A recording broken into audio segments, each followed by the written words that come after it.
Tejaswini, big TV मराठीमध्ये आपल्या सर्वांचं स्वागत. पाहूया ताज्या घडामोडी.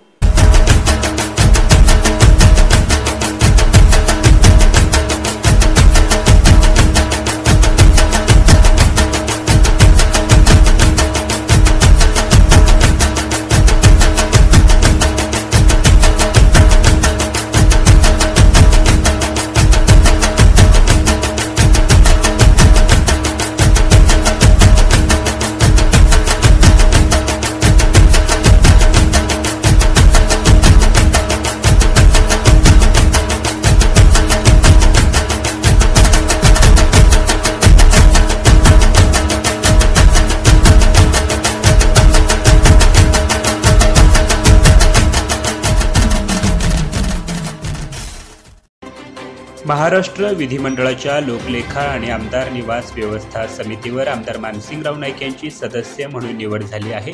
त्या निवडी नुकत्याच जाहीर झाल्या असून त्या समितीची माहिती देताना आमदार नाईक म्हणाले, लोकलेखा समिती ही राज्य विधानसभा आणि विधान परिषदेची संयुक्त समिती आहे.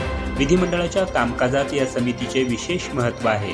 राज्याचे विनियोजन लेखे आणि नियंत्रक तसेच महालेखा परीक्षकांचा अहवाल यांचे परिनिरीक्षण करणे, राज्य सरकारच्या वित्तीय लेख्यांचे आणि त्यावरील लेखा परीक्षा अहवालाचे परिनिरीक्षण करणे, राज्याची महामंडळे, व्यापारविषयक आणि उत्पादनविषयक योजना आणि प्रकल्प यांचे उत्पन्न व खर्च दाखवणारी लेखा विवरणं, तसेच एखादे विशिष्ट महामंडळ, व्यापारी संस्था किंवा प्रकल्प यांना भांडवल पुरवण्यासंदर्भात नियमन करणाऱ्या वैधानिक नियमांच्या तरतुदीने तयार केलेला ताळाबंद आणि नफा-तोट्यांची लेख्यांची विवरणे आणि त्यावरील नियंत्रक आणि महालेखापरीक्षक यांचा अहवाल तपासणे अशी या मंडळाची कामं असून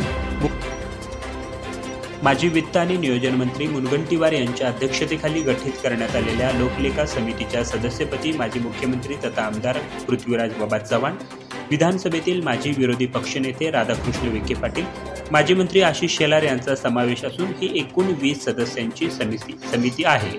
आमदार निवास व्यवस्था समिती माजी मुख्यमंत्री अशोकराव चव्हाण यांच्या अध्यक्षतेखाली गठीत करण्यात आली असून त्यामध्ये एकूण 12 सदस्य आहेत.